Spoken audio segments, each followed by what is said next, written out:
wish I could be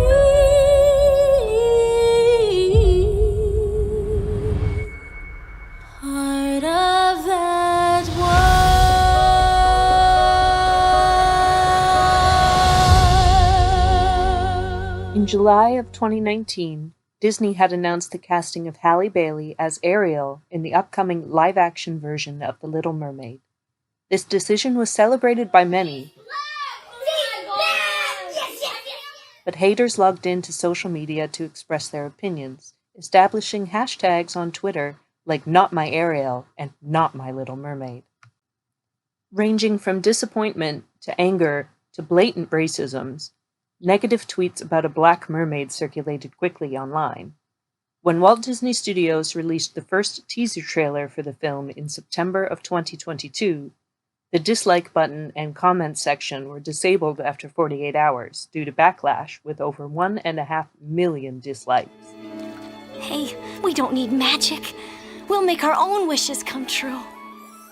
Trevor Noah, recent recipient of the Dutch Erasmus Prize, reacted to this internet outrage on The Daily Show. When people get angry, I would get it if people had good faith arguments, but you can tell that people are just using these moments to disguise a discriminatory idea or a racism that they hold. It's like it's your thing.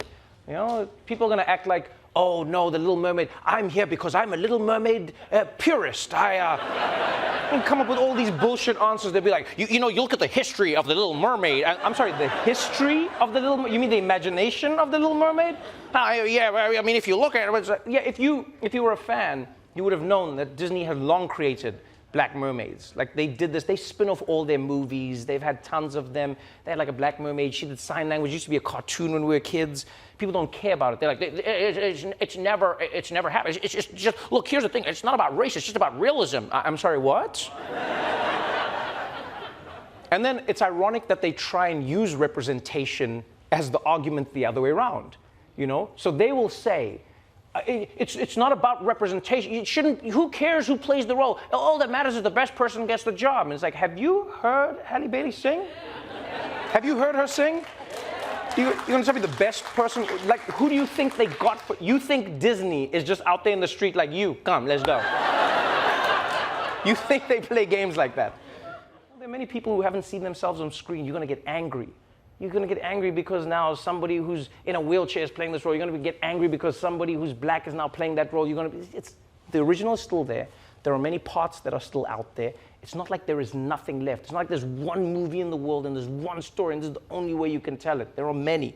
Calm down. The biracial Trevor Noah was born and raised in South Africa during apartheid. Through political satire and comedy rather than cynicism, he connected well with a wide range of audiences, inspiring other young Black South Africans to critically engage with racial and decolonial theory in the media. But what does it mean to decolonize media? Professor of Postcolonial and Decolonial Studies, Gurminder K. Bambra, wrote in 2014, "The decolonial arguments challenge the insularity of historical narratives and historiographical traditions emanating from Europe."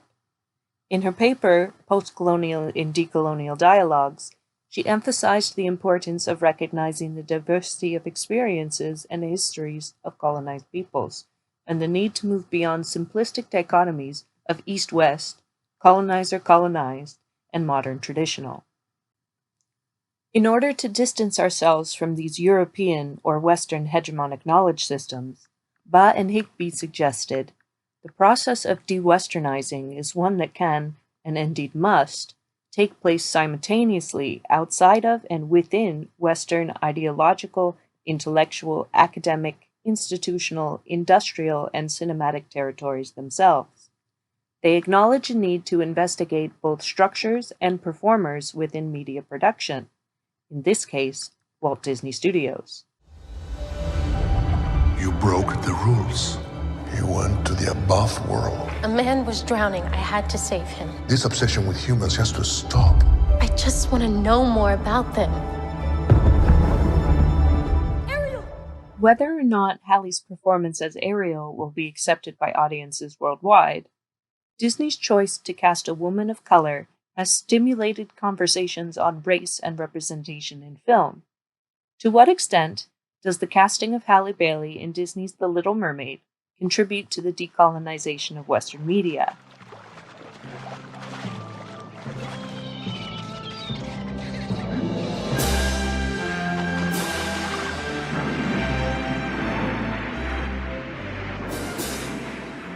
We have seen via Twitter and YouTube the negative public perceptions on employing a woman of color to represent a fictional character traditionally depicted as white. Using artificial intelligence, one user went so far as to fix part of the movie trailer by changing Halle's appearance to that of a white-skinned, blue-eyed redhead.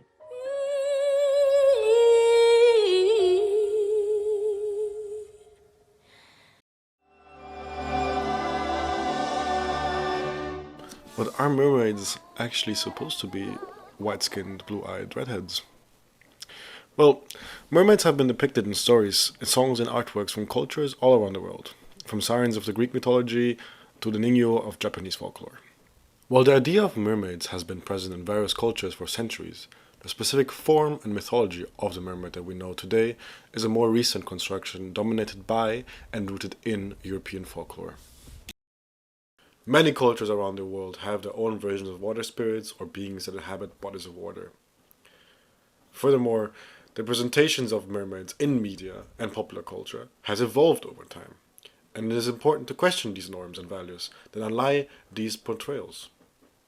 The backlash against the casting of a black actress as Ariel is a reminder that representations of race and ethnicity in media can be deeply ingrained in our perceptions and attitudes, and that challenging these norms can be a difficult but a necessary process. With that, these white Western norms become invented traditions, which are created to legitimize political or social changes by making them appear to be rooted in history and tradition. In the context of Not My Ariel movement, the argument could be made that backlash against the casting choice is a reflection of an invented tradition that seeks to maintain the status quo of white dominance in media representation. An invented tradition of an imaginary being deeply rooted in folklore and myth. It might be true that Ariel, the fictional character in Walt Disney's 28th animated feature film, The Little Mermaid, was white and had red hair. It might be true that the story that the new Disney film is based on plays in Denmark. This has, however, little to do with an invented accuracy of how Disney's newest live-action princess is supposed to look like. I don't know when, I don't know how, but I know something's starting right now. Watch and you'll see, someday I'll be part of your world.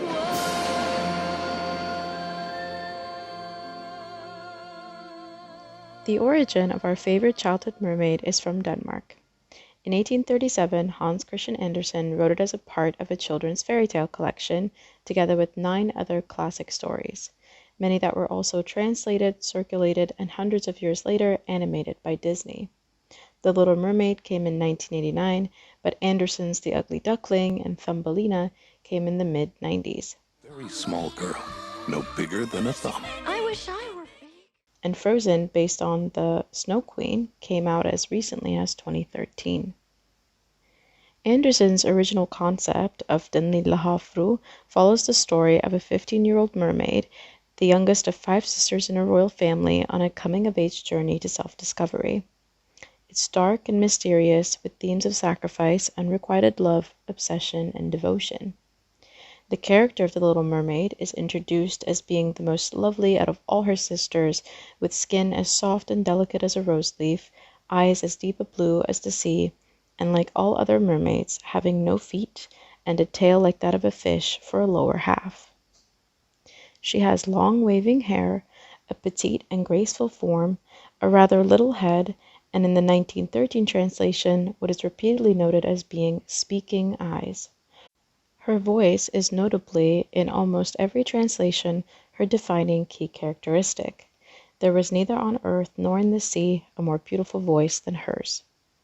With hundreds of illustrations over the years depicting this fictional Little Mermaid, Each shows how her construction and her tradition in many ways have been selected, written, pictured, popularized, and institutionalized by those with the power and position to do so. Looking back at some of these adaptations and reimaginations, we can see her as a blonde in the early to late 90s, a brunette in the same era, ginger both in the 1989 Disney animated film and even as early as 1914 and 1916. She's been portrayed by America's sweetheart Shirley Temple, readapted as Japanese anime, portrayed by a Russian actress, as well as a part Hawaiian performer in 2019, and most recently by African-American singer-actress Halle Bailey in 2023. In doing so, The Little Mermaid, her identity, and her existence are all solidified as an invented fiction. She exists in art and in tradition as readaptations, reimaginations, and reforms of an original that may or may not be referenced. So The Little Mermaid's authenticity comes from her multiplicity and her reproductive loop of identity. In 1989, Ariel has red hair, blue eyes, green gills, and white skin.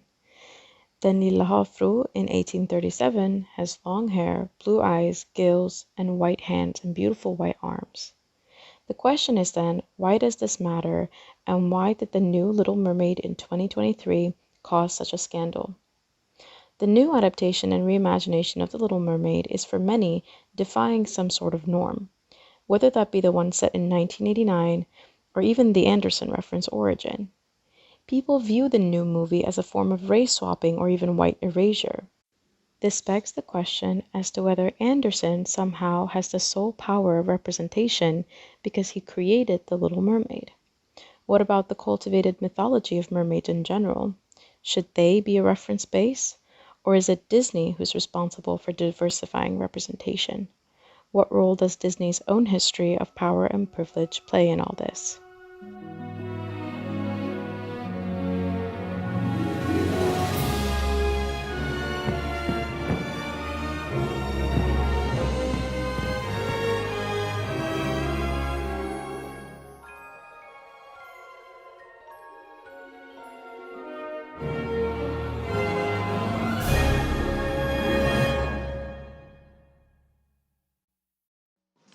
It seems almost surreal to say that this transnational entertainment enterprise has a colonial and white supremacist history. But it has been documented and criticized by scholars and activists for decades. Disney has a legacy of perpetrating racist stereotypes and exploiting cultural traditions. And this shows that there is still a long way to go in decolonizing Western media.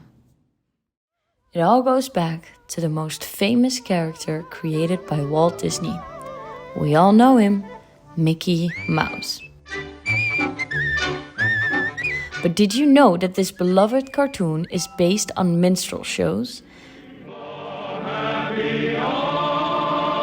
Which is a popular form of entertainment in the late 19th century, where white actors would perform in blackface makeup and caricature black people.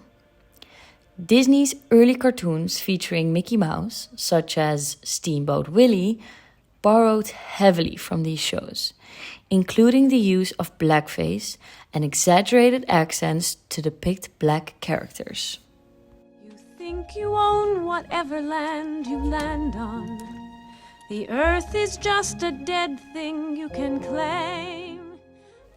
In addition to this, Disney has also exploited cultural traditions from marginalized groups for profit.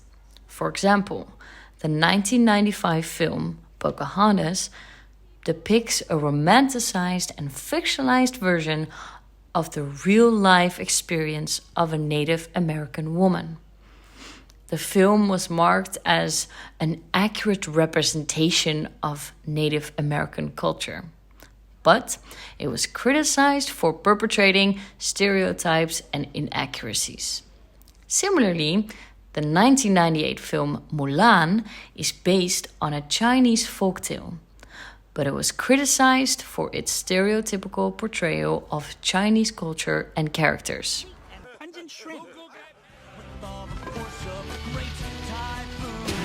These stories were obviously westernized. Out of the sea. Disney, as a global entertainment enterprise, holds such great power in influencing representation, stereotypes, and a change towards the decolonized Western media. And now that they have decided to represent the black body by choosing Halle Bailey to play Ariel, this is a great step. But we must not forget the notion of recognition and apprehension of this representation. We could argue that letting a black girl play the role of an originally white character is the problem, as here it is fraught to push minorities into this existing norm, whereas giving this black body their own voice would be a perfect example of the change of the already existing norm, which is only possible with full cognition. What?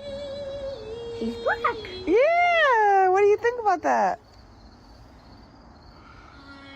So beautiful.